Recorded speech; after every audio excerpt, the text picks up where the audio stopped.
Hello and welcome to this week's Whole Week Costa. For Kev, I'm Jay, and today we're going to be talking about episodes 2 and 3 of a 5-part series.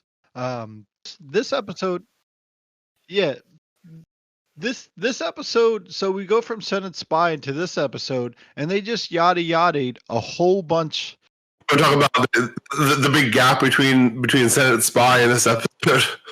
Of stuff like, oh, now that they have the factory up and running and they put up the thing, I'm like, wait, I actually left the episode like 2 or 3 times to go, hey, did I miss like a whole episode? And I didn't. They just kind of like, here's what happened. And like, I really feel like that's a big plot detail that they missed. Yeah, I honestly, because the whole point of the last episode was what we talked about last week was more Anakin, his relationship with Padme, and then sort of like the MacGuffin of that episode was the plans for the droid factory. So then, it really wasn't the focus. So then when I was watching this, if I didn't know just for podcast reasons that this was part of a 5-part series, I would have thought there was no relation to the previous episode. Yeah. And then I was trying to think about it too. I was like, wait, what does this have to do with the last episode? But I guess that's what it was. The MacGuffin of the last episode is now the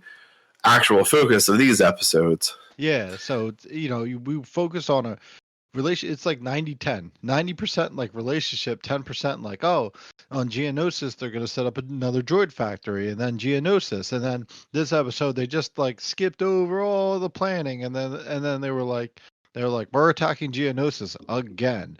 But I do like the callback to the Clone Wars episode where Obi-Wan talks about, oh, last time I was here, I was attacked by giant monsters.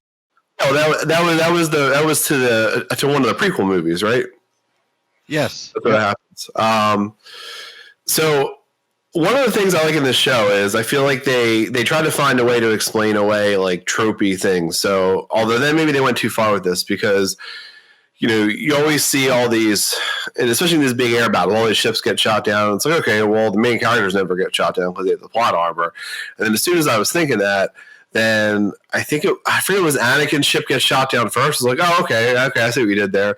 But then all 3 ships get shot down. So then it's like, oh, okay, well now this is just the plot device for this episode that all 3 of the command ships get shot down, and now they're just have to meet up or whatever. So. But still, at least we didn't have the plot armory stuff, so that was good. Yeah, well, and then I do like this episode because you get to see, you still get to see the 2 main characters, the 2 main generals, but then you get to see Ki-adi-Mundi. I'm just going to call him Master Mundi. You get to see him, attack, and then, Obi-Wan, he's injured.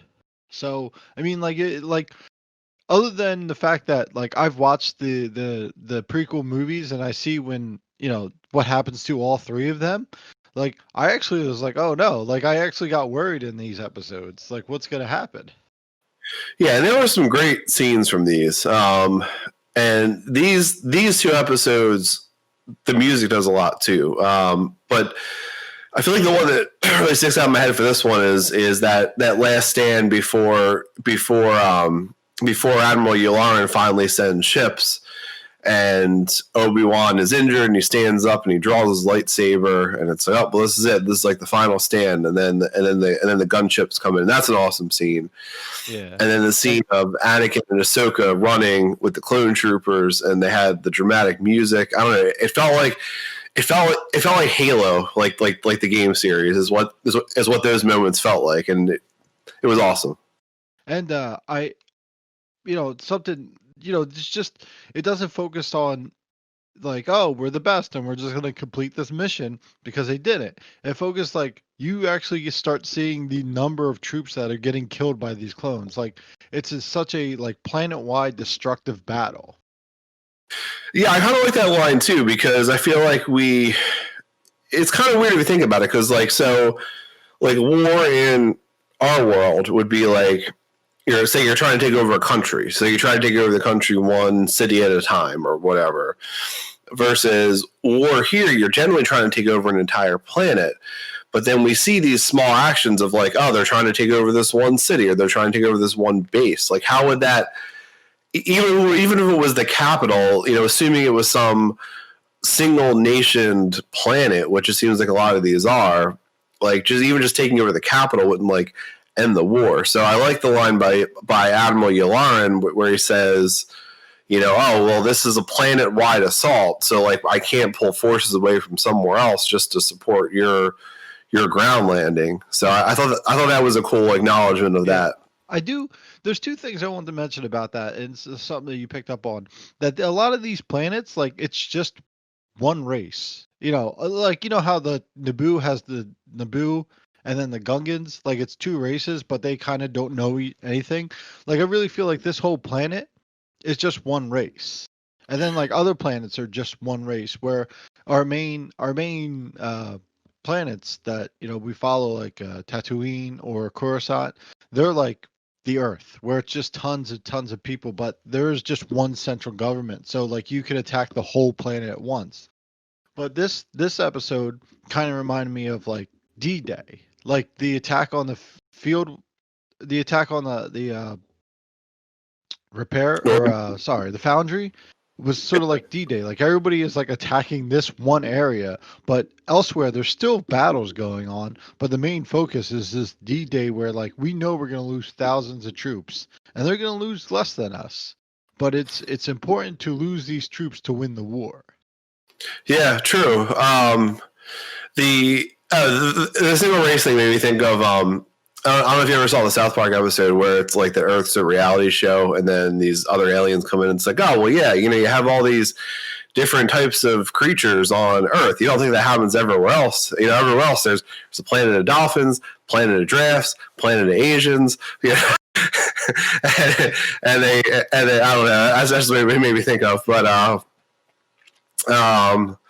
So the Norway thing I think is a good point, because what I think the main thing I thought of between these two episodes was talk about some of the disparity here, because I don't know, man, Anakin and Ahsoka, and I mean, I know this is like what people do in wartime, that they try to like sort of lighten the mood and stuff, but they're like bragging about their kill count when like, hundreds of clones are dying, and then even more so at the end of this episode, where Ahsoka is bragging about it to Anakin, and then Obi-Wan even says like, "Well, you guys are kind of weird."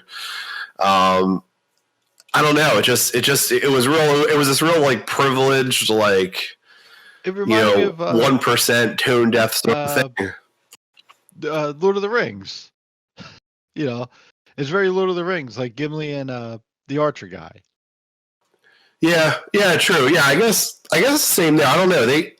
I haven't watched that scene in a while, but I don't remember it being quite as arrogant as this though. Like Anakin and Ahsoka. There's several scenes where Legolas and Gimli are just like 21, 22, and you're like, oh, you're just killing these orcs and keeping count. Like, the whole fate of the world's at your hands. So I don't know if you want to do that. Yeah, and then the end of the episode when they're bragging about that, and then Master Mundi is basically like, well, you guys ain't shit though, because I killed 65 droids. But yeah. I don't know.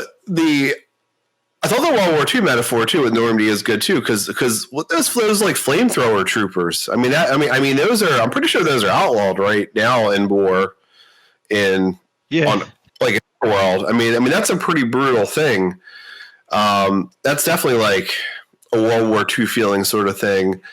And then again here, they're not using them against droids. Like I feel like that's what we've talked about a few times, is that the violence is more acceptable because it's against droids, but it's not here. It's against other organic beings, and they're just lighting them with fire. I mean, it was brutal. Yeah.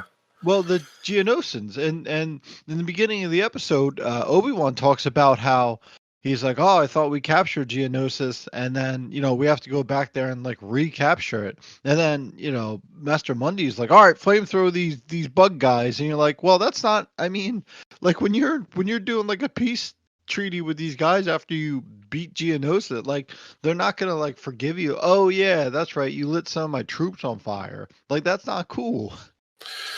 Yeah, but again, there's just this big disparity here. And I guess this happens in real life too, but it's like, oh, those are just troops, just like they're just clone troops. Like, they die. Like, who cares? Yeah.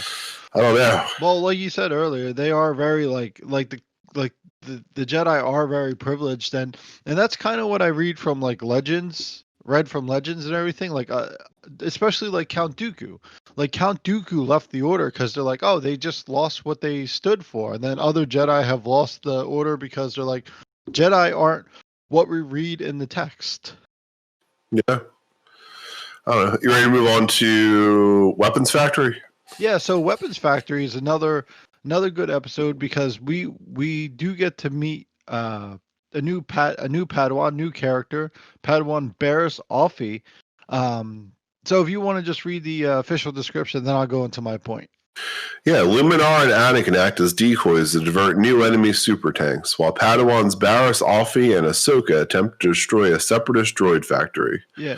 Something we talk about a bunch is like how Ahsoka and Anakin argue and fight, and like she's just like him, and like they're not very like they're against the rules and regulations. And then we re-meet Luminara, and then we meet her Padawan Barriss Offee, and like they even commented on it, like, oh yeah, they don't really follow the rules and regulations, and as a viewer, you get to see an actual like relationship between a Padawan and a Jedi, like a more structured, role. Yeah, I do like the juxtaposition between the two in this. That is pretty interesting. And you see in this episode, and I think it's good because it's a little bit of like a cognitive dissonance for the people watching, because like, Anakin's love for Ahsoka, I mean, essentially, and I mean, like, platonic sort of love, but like his love for Ahsoka is, I mean, really natural. I mean, honestly, anyone that you work together with really closely for a long time, you're going to have some like affection and bond with. And then in this case, it really is just the two of them really linked together. I mean, the bond they have is totally natural to us, but it's sort of bad in a Jedi sense. I mean, Jedis aren't supposed to have this attachment. So it's kind of hard watching because objectively it's not a good thing. But again, like if anyone, I mean, Chris, if anyone's even just worked closely with people before, it's a natural bond that is going to happen. Like, and it sort of shows that they're normal people, despite being Jedis, but in a sense that's bad. Yeah, something like building a relationship. Like, that's one of the reasons it's hard, like, to leave jobs. Like, my last job that I worked at for 7 years, I knew people, like 2 or 3 people that I knew, like, I talked to every day for 7 years. Like, I still talk to them through text, but it's not the same. And like, you build this relationship, you're like, sometimes I kind of want to go back just to hang out with them at work. Yeah, there's a YouTube channel, actually, made me think of it. I just watched this video yesterday. The YouTube channel Legal Eagle, he's a lawyer that talks about stuff on YouTube. And yeah, I like Legal Eagle. He's good. Yeah. He just did an episode about election memes, and it was basically one of them was about how hot one of the map guys were. Those guys that were on for days on all the networks, just counting out the votes in different states. And then he made the comparison of being in a deposition where you might spend a few entire days in a row with like the same like sitting in a room with the opposing legal counsel and the stenographer and like other people, and like by the end of it, like either the opposing legal counsel or their stenographer's hot because you've seen them for so long, for so many days in a row, like that everyone's naturally attracted to somebody in the room by the end of it. Oh yeah, I can understand that could like, and then you actually see it happens. I guess it's one of those things that like I guess also happens at work where like you work with someone, you're like you become like attracted to them, and you're like no, and then you're out with your friends and you see like actual attractive people, and you're like, oh no, it's just because I'm stuck with them 8 hours a day. Yeah, well, I think part of what happens is I think when you see somebody all the time, I think your brain filters out the things that maybe you don't find attractive, because you get used to them. So like I think it's I don't know. I'd be interested in the psychology of it, but I feel like your brain filters out the things you don't like.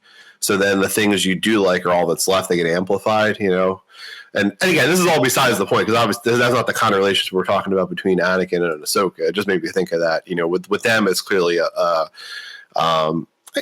don't know what you call it. I mean, it's some sort of platonic relationship. I don't know if it's like it's not really like a paternal thing, because I mean he's not older. He's not that much older than her, where they have that sort of thing. It's not like Obi-Wan and Anakin's more of I don't know. I mean, they call themselves brothers in the movies.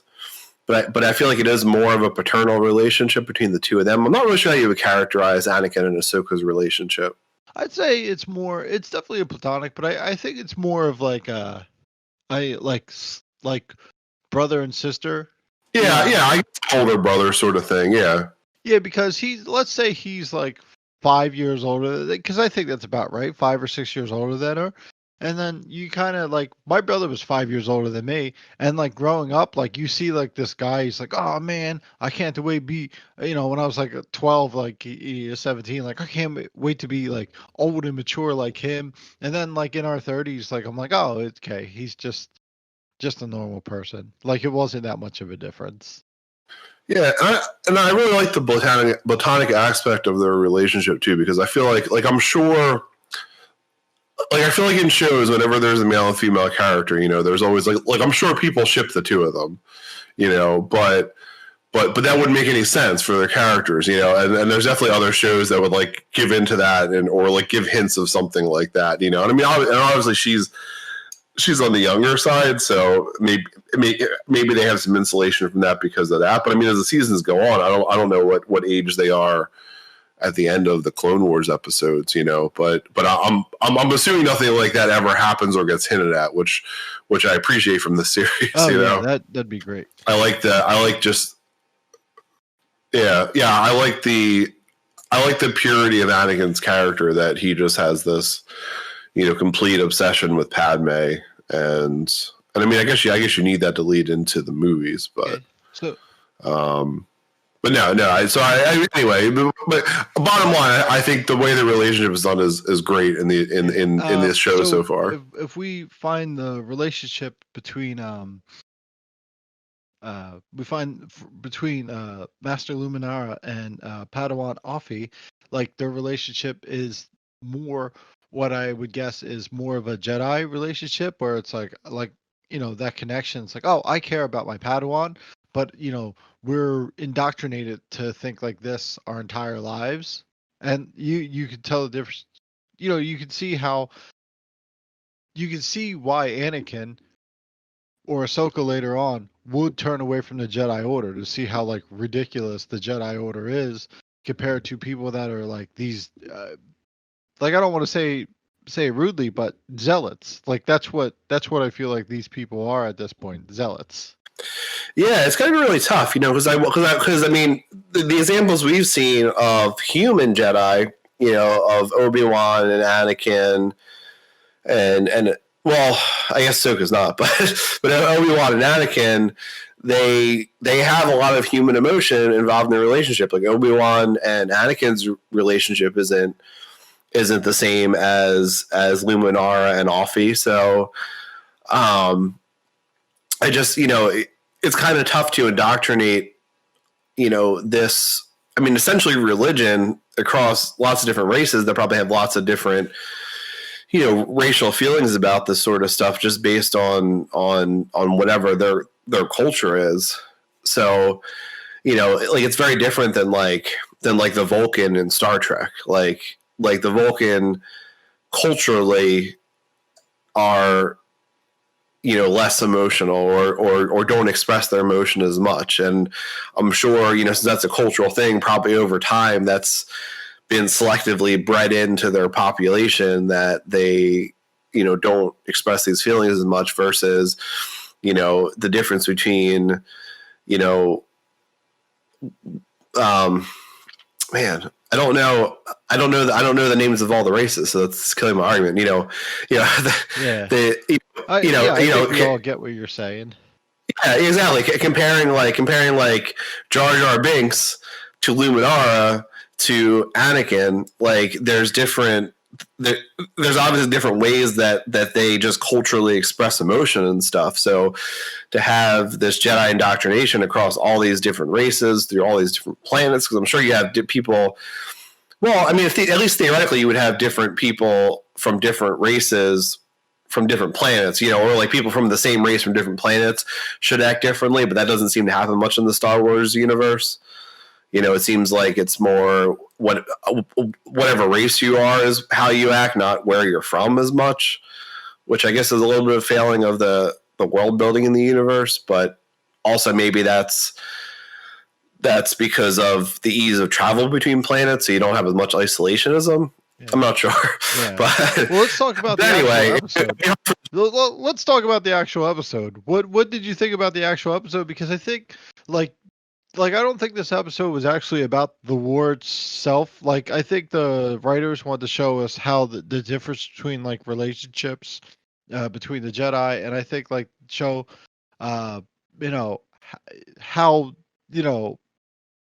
basically the differences.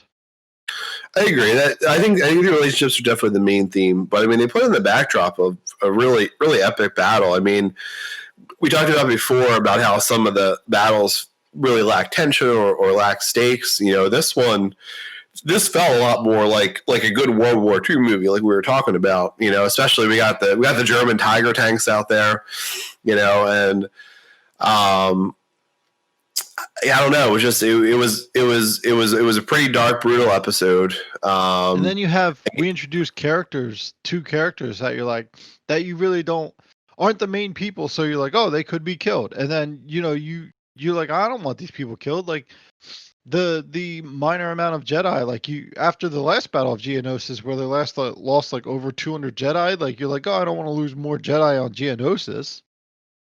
Yeah, man, freaking Geonosis. I would stay away if I were a Jedi. Yeah. 10 out of 10 go. How funny was it, the tactical droid who was like, oh, our tanks can't be defeated, and then gets his head blown up. I'm like, go away, move away, tactical droid.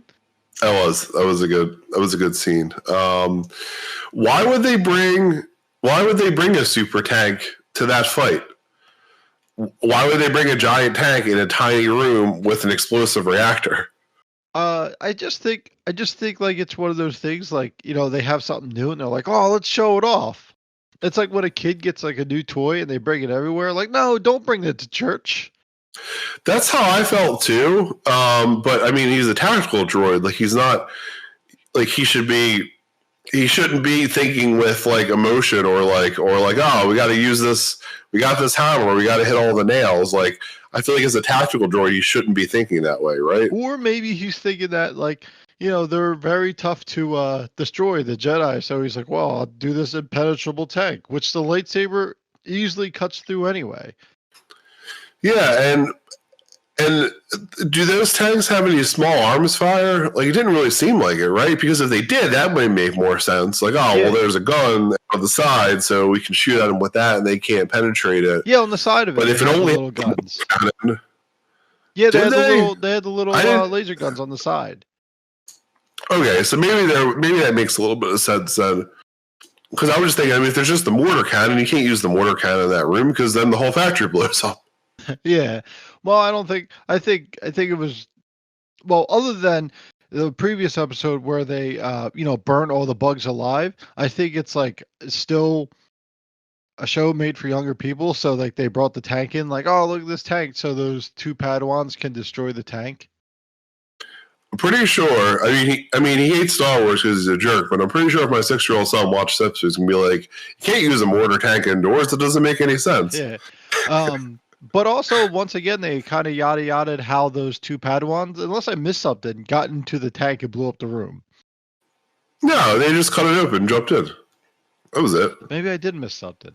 I was paying attention. Oh, okay. Yeah.